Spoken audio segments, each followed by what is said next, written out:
Good afternoon, it's Eric Webster. It's a couple of days after Christmas in 2017. Um, I guess that height is what it's going to be. I scheduled this session online in an attempt to answer any questions that people in my circle might have about the work that I do as a lifestyle engineer. And sorry, I'm kind of tweaking this. Probably should have done that before I started. Anyhow, so I'm feeling at the moment a little bit like the guy that threw a party that nobody came to, but I realize there are people at work, people with lives and families, and perhaps, there isn't as much interest as I had hoped. But I'm going to proceed and just do a short video about the work that I do. And I'll post that on my YouTube area, and I will put it on Facebook with the hope of answering questions that I might have anticipated people would ask. So what exactly is a lifestyle engineer, and what sort of training did it require of me in order to be able to call myself that and do the work? Lifestyle engineering is a protocol that was designed and built by Sheila Granger, who is my mentor and dear friend. She's located in Hull, England, and she traveled to West Michigan a number of years ago to provide some of us with the 100 hours of classroom training required for the certification. And because she is from the UK, I am certified with the General Hypnotherapy Standards Council of the UK.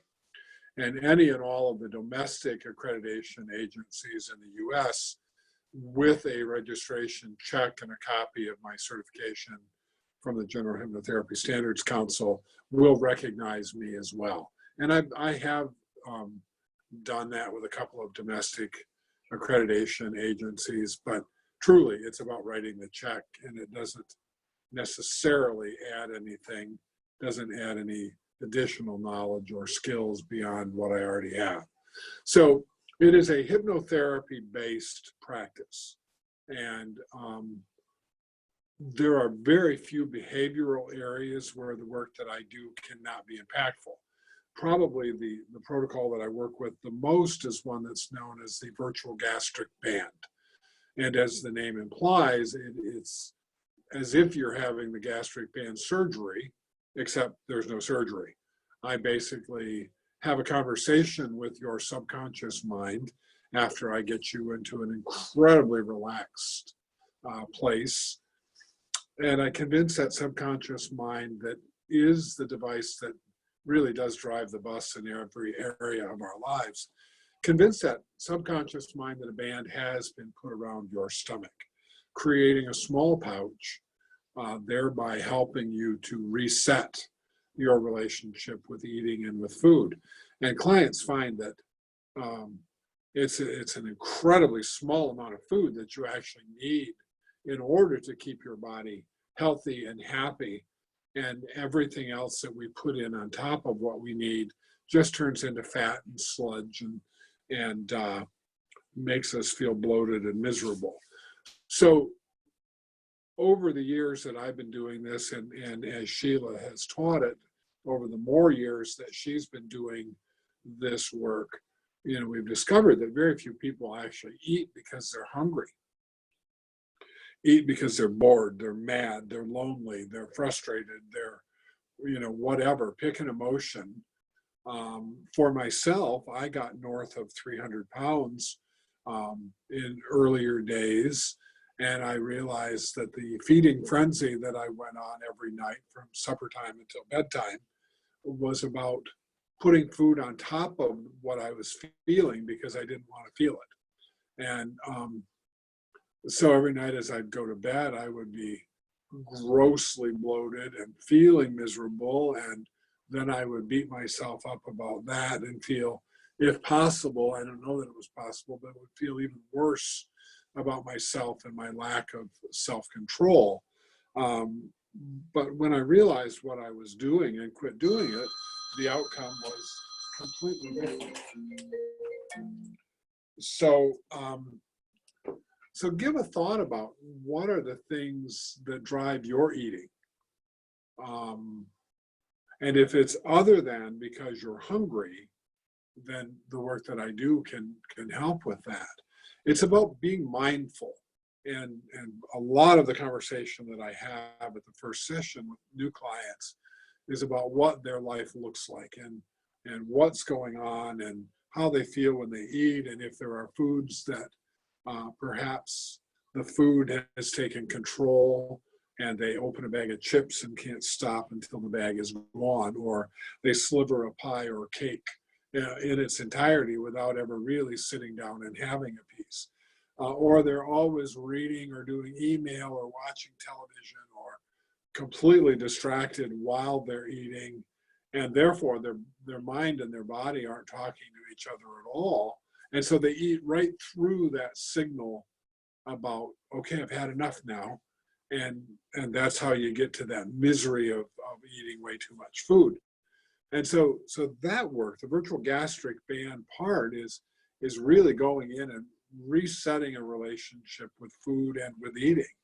You're very likely, if you're like most people, your parents helped program you for all this, because if you fell off your bicycle and had a scrape, mom would pat you on the head and say, oh, honey, you've got a boo-boo. Here, let's have some ice cream. That'll make it all better. Well, she meant well, but the bottom line then is that over time that trained you to believe that the food was the comfort thing. So it didn't matter if you fell off your bike or had your heart broken or got fired from your job or just had a stressful day. The answer to that was, oh, some ice cream will make it feel better.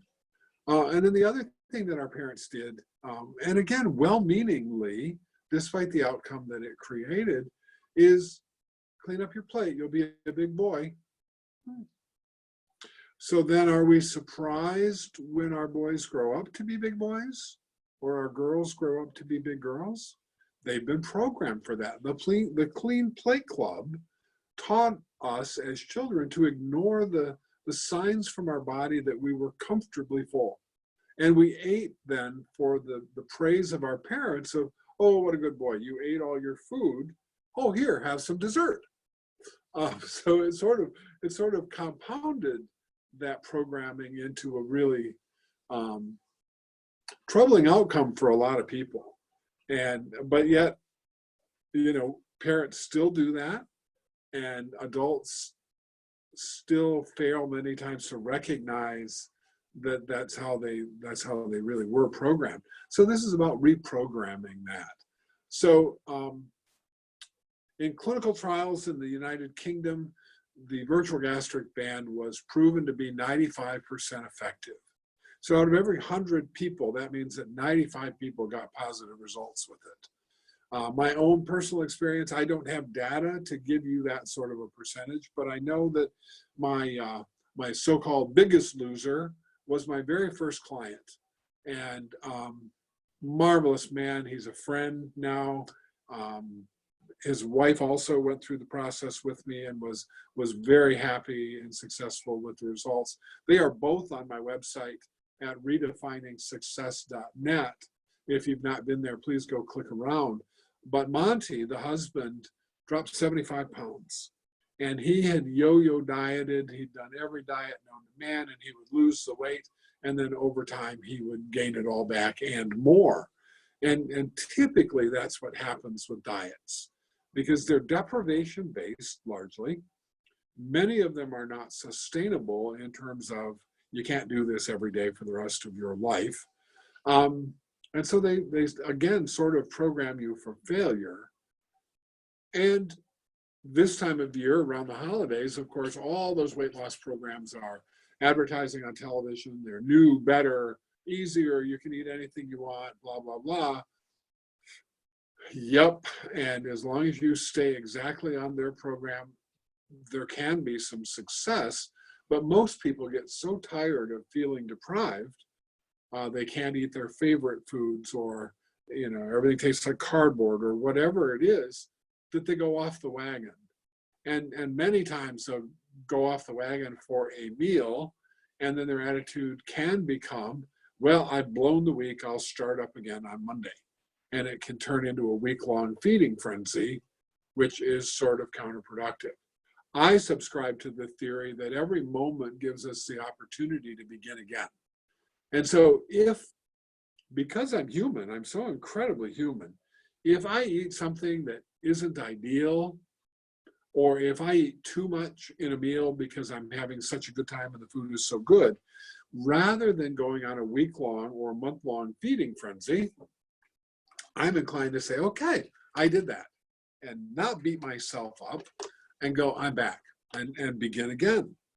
And when I think about outcomes I've witnessed of the people that say, I've blown it, I'll start up again on Monday, and then do a feeding frenzy, versus having that one piece of cheesecake or that one bacon cheeseburger or whatever it is, and enjoying it and not beating myself up about it, and then returning back to the program, the outcomes there are way better.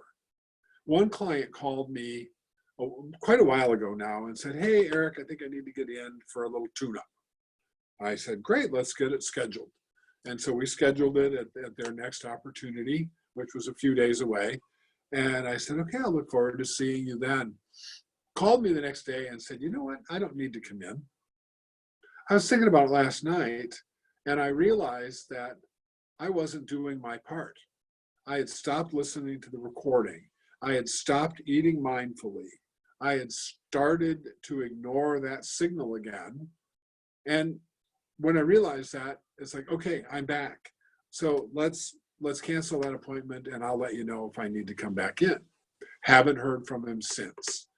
So that to me is one of the many beauty parts of this protocol, is you can begin anytime and you can start again after anything. So if you're one of those people that is thinking that 2018 is going to be the year that you drop a bunch of weight and be healthier and exercise and eat better or quit smoking or whatever your things are, know that the work that I do is designed to help people achieve those outcomes that have eluded them time and time again. So if you have specific questions, please feel free to email me, eric@redefiningsuccess.net. Go to the website. There's a response form on the bottom of the front page where you can email me questions or give me a call, 616-259-0204. Would love to have a confidential, no obligation conversation with you about your specific situation and how the work that I do might be helpful to you. I have turned people away because I did not believe that their particular situation was one that was calling for the work that I do. So I'm about the outcomes. I'm about helping my clients achieve the greatest success possible. And that is the basis of everything that I do. So I'm going to keep this short today. I intend to do more of these informational sessions, hopefully not as a solo act, but if I am, I'll end up with a database of videos of explaining what I do. I've got some specials going on right now, so please go to redefiningsuccess.net. They are all there. You can reserve a time, take a teleclass, have a reading, or come in and have a session. Look forward to hearing from you. Happy New Year.